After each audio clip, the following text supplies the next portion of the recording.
Welcome back. Femi Adefeso is here this morning. Femi won't be talking basketball this morning, sorry.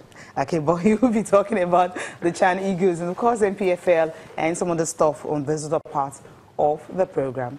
Good morning, Femi. Good morning. No way I can survive. Let me say Happy New Year. Let me say Happy New Year. I'm seeing you for the first time. Yeah, Happy New Year. It's been a while. Yeah, it's good to have see you again. It's good to have you join us. But there's no better way to start from, no better place to start from Morocco.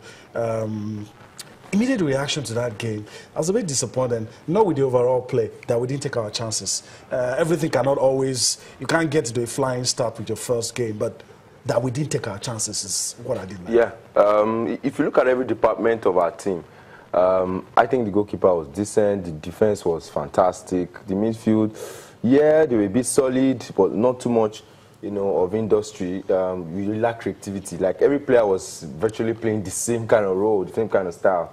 When you look at it, and then on the attack, we're totally abysmal. I'm trying to look for a very, you know, decent adjective to use to qualify how we were on attack. I mean, 24 shots, and we only had 2 on target. That's amazing. Now you look at it, you ask yourself, who are the strikers we took? I mean, we took Fale, who is our highest goal scorer in the Premier League. But I started asking myself questions: how did this guy actually, you know, become the highest goal scorer, you know, in the Nigeria Premier League if he cannot just even position himself right, you know, or look at the goalpost? I mean, I was listening to a commentary and someone said that players were shooting for the stars instead of shooting for the goal. Okay. You know, in the way they were striking the ball. Well, it wasn't so bad, right? It's just that they just fairness. I mean, okay, this is one of the chances, guys. in fairness to, is Falaye the new Morata? No, I don't think so. Why not? You can just I'm looking for a guy to actually replace that. No, after watching that Chelsea game, we haven't seen, right, Yemi? I don't know. We haven't seen. Okay. But in fairness to the guys up front, Antonio Potu, Ogbu, and Fale, did they get enough service from the midfield? I'll be honest enough, no, they didn't. You know, I thought they missed some creativity, you know, in there. Maybe an Alassane would have done a good job, or perhaps maybe Honor of MFM. You know, those guys are a bit nifty with the ball. You know, they can find holes, they can hold on to the ball. You know, the midfielders were like same of the same. There was no, you know, urgency in the way they played. It was typically just like you have central midfielders, you know, playing the same. There was, you know, so I think, yes, in as much as we want to, you know, beat the back of the attackers, you know, they had chances. They could have at least tested the goalkeeper, you know, more than they did. I mean, 2 shots on target out of 24 shots, then they should have done better. Although, yes, the midfield actually, you know, didn't do them a whole lot of favor too, I must say. Okay, all right. So let's quickly get a confirmation of the results. Just in case you missed it, I doubt that though, but just in case you missed it, let's quickly show you the results. You already know that Nigeria and the Amavubi played a goalless draw. That's it on your screen. But Femi, Libya, I mean, I'm surprised at you. They're showing us that, look, what we did the last time was no fluke. We are here again, courtesy of this result we have on screen, the victory of Equatorial Guinea. They're on top of the group. Yeah, and deservedly so. I mean, they are the only team who have won the CHAN competition before. So you look at them, they have the pedigree, and perhaps they have a very decent team too, because the Libyan league is not that bad, you know, so they have quality. You know, in the playing Equatorial Guinea and beating them is expected as far as I'm concerned. Okay. Nigeria drawing to Rwanda wasn't expected, okay, you know, in my book. So that's probably going to be one of the easiest games we could have taken in this competition. Our next game will be against the Libyans, yeah, and everybody's writing the Nigerian team off, but I think it's still early, in the sense that I think if the players and the coaches can go back, watch the tape, you know, of the game against Rwanda, there are still a lot of positives to take out of it. Okay. You know, even though we are giving them all the sticks for not taking their chance and not playing well, at least the fact that we know, you know, we have what it takes to put pressure on the defense of the opposing team. Anything can happen. It's football. I mean, so we still have a chance.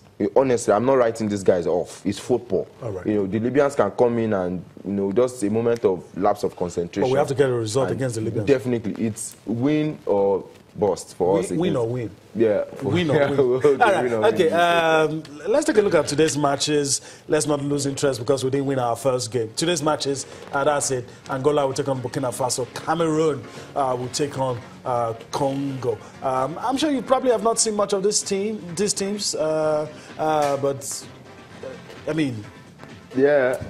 Let's say something about any of these games. I think Cameroon and Congo will be a great game. Yeah, we want to watch. We want to watch. Although in the rankings of African club football, none of these leagues are probably in the top 10.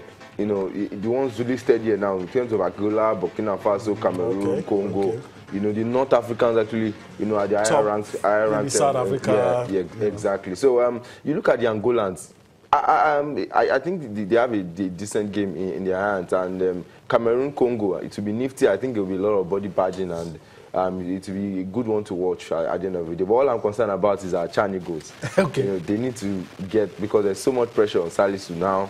The players too. The World Cup is there. Everybody's saying this is an audition for them to get into the World Cup squad. So I can understand there's a little bit of pressure on the guys as well, but they really need to do something and make us And the big man is in the stands watching. Yeah. I think that's when I was watching the game, that's what I felt too, because when I saw the chances, I felt these guys would have been more composed in front of goals to just bury this. I mean, the one that was later, that was an offside goal, the one that, kind of get into the net, finally, that was offside. I mean, the guy who had a touch before, I mean, he could have scored that goal even before the other guy touched it and, it was off. So is it because maybe the coach is actually watching the stands and everyone is talking about the fact that, hey, it's your road to, I want to go to Russia, and they're in a hurry to kind of, I need to score, I need to be the star man, because Faleye was fantastic. I'm not going to say the players were not good. They were good on the day, but I feel maybe because it's their opening game, and that's why you had that rush, because there was too much rush on them. I mean, no composure or nothing or whatsoever. I mean, how many chances? But the next game will be a test of fire.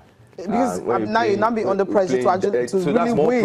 Pressure. So you'd have just win your first game, and it's easy. You know that, okay, what you need now is just 3 more points and you get into the next run. Right now, I mean, you just have a point and you don't have a goal to it, and you're having Libya. I mean, we need convincing. Who can afford the draw? That's it. And we can't. So right now, you can't even afford that at all. So the pressure now is on Nigeria, a big team coming into the championship, and everyone expects so much from them. One thing I've respected about the Super Eagles over the years, when they have those tough games, they seem to have a way, of coming to the party and getting the job done.